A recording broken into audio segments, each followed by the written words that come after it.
Hi, everybody. It's David Zink along with Kim Pearsall. We're here to mind your business for a Thursday? It's Thursday. Wow. Already. I think we went into a time warp, Kim, because we haven't been here for a few days. Exactly. Yeah, don't mind the fact that we weren't here for illness and Wednesday. Overwork are no excuse for not doing the show, and we apologize to you, the listeners, the watchers. No, Kim, how you been? Been pretty good, yeah, and we're going to catch folks up today with everything that's happened this week, because there's been a few stories that have... A few. You've been working on a few. I've been working on trying to get back to work, and you've been working on a few. So let's get things started. What do you got on the slate today, Kim? Sure. So some of the stories that are going to be in tomorrow's edition of the Press Enterprise include one about office real estate in downtown Riverside. Well, actually not downtown Riverside, University Avenue section of Riverside. We'll have an update on a vacant building that is now going to be filled by potentially a school. Also, restaurant, Citrus City Grill. We had written about the attempts by Citrus City to potentially move into downtown Riverside. We've got an update there. And finally, like I said, catching up on some of the stories that we've written about this week, including Ontario Airport's traffic numbers, Arrowhead Credit Union getting a letter from the federal regulators, Shea Holmes, we spoke to that executive about his profits this year, and an MVP job fair. So job fair happening this Saturday. Well, a lot to get to, but let's get to first things first. Office space. Now, where on University is this building? Correct. I'm not sure exactly where it is on University Avenue, but I believe it's the building that's been under construction. It looks brand new, and it's been under construction for quite some time. Totally vacant space. So it's along University Avenue. It's potentially going to be filled by Uei College, and so this is one of those vocational schools that are for profit, so kind of like the Phoenixes of the world. And according to Jack Katzenek, our commercial real estate reporter, he was able to flesh that out and investigate a bit and find out that it was UEI that is indeed going to be moving into that space. And then second up, we've got the Citrus City Grill, who was moved out of the Riverside Plazas, trying to go downtown, and they got their answer? Indeed, and it wasn't an answer that they probably wanted, but the downtown Riverside will not be seeing a Citrus City Grill anytime soon. The city of Riverside owns the building that they'd wanted to move into. It's the Bicorium space that's on the corner near the Mission Inn, and that's what Citrus City had wanted to move into. Past experiences, though, in terms of Citrus City Grill over at Riverside Plaza, they almost were forced from that center quite a few months ago. They had filed for bankruptcy twice, and finally this last turnaround, they were indeed evicted from Riverside Plaza, and the city of Riverside said not so much. So, yeah, they will not be moving into that space at Bicorium Spa. Well, and before we move on, do we know if anybody's going to be moving into that space in the Riverside Plaza? Because they got rid of somebody. I wonder if they had someone else lined up. Good question. I think our retail reporter, Tiffany Ray, was looking into that today and also trying to find out if Citrus City is going to look at another location in downtown Riverside or going to look elsewhere to move into.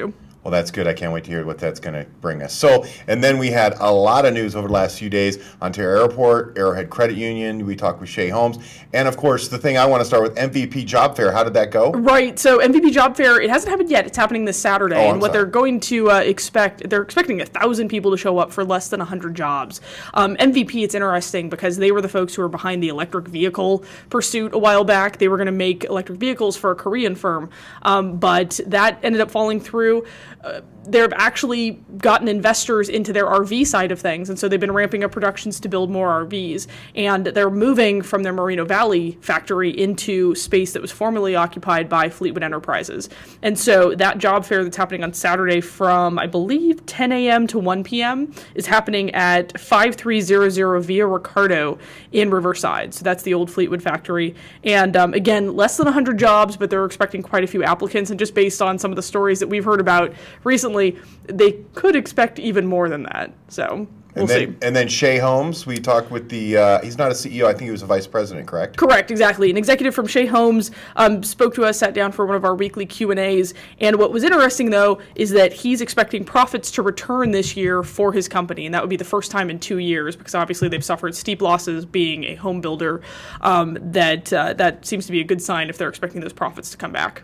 And then Arrowhead Credit Union, sounds like the national the feds actually had felt like they needed to defend themselves and kind of give some facts as to why they decided to move on them so quickly. It seems quite interesting that they did it because they didn't want something to close right away because they weren't sure about the value. Right, yeah, no, it was pretty interesting because ever since the National Credit Union Administration came in and seized Arrowhead Credit Union on June 25th, obviously we've been asking questions as to why they did it and when they did it, what was the timing all about, and the communities had a lot of questions as well. And so a couple community members, including John Husing, who's an inland economist, who's also a member of Arrowhead Credit Union. And the way credit unions work is that the folks who bank with them are members of the financial institution. So if you have an account there, you're technically a member, and it's a member-owned institution.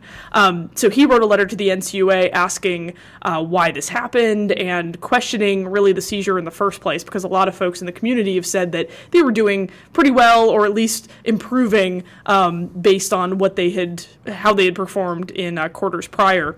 And so the NCUA did respond to this letter that was, and the community letter was signed by tons of people in the community. So Mayor Pat Morris, as well as Mike Ramos, who's the DA out in San Bernardino. NCUA responded and explained in perhaps more detail than they ever have throughout this whole process why they did what they did and when they did it. And they essentially said that they stepped in right before Arrowhead Credit Union was going to sell off quite a bit of their assets to Alaska USA. The deal that they had arranged was basically to sell off 5 of their branches in the High Desert and Big Bear, including all of those loans that were attached to those branches. What changed, essentially, is that those loans, after the NCUA stepped in, weren't guaranteed. So the Alaska USA deal, they were able to ask members, hey, do you want to stay with us, or do you want to take your money elsewhere? So that was kind of different in that whole equation, and the NCUA was saying that the prior deal really would have been detrimental to the members who remained. Well, that's too bad, actually, because it sounded like a situation that might have been rectified if everyone would have come to the table and talked. I don't know. What do I know? There's a lot of things going on with that whole thing, and this was the first time that they really pointed to Alaska USA in that deal playing any kind of role. Right. So and then finally, Ontario Airport, it's good news, kind of. I mean, they did increase their passengers, right? Right, but it was very slight. It was only 1.36% for overall passengers, and in terms of their domestic passenger count, they were up about 3%. So it was kind of an interesting month because besides May, they have not seen any increases in passenger traffic since, I believe, early 2008. So it's been quite a few months of just consecutive losses year over year. And so this one was a slight increase, which could bode well for the rest of the year for Ontario Airport, but we'll see. Well, Kim, thank you for getting us up to date. There's the quick and dirty on what's been going on in business in the Inland Empire Monday through Thursday. Kim did a great job with that. Thanks for that, Kim. No problem. For Kim Pearsall, I'm David Zink, reminding you to mind your business, and hopefully we'll see you tomorrow.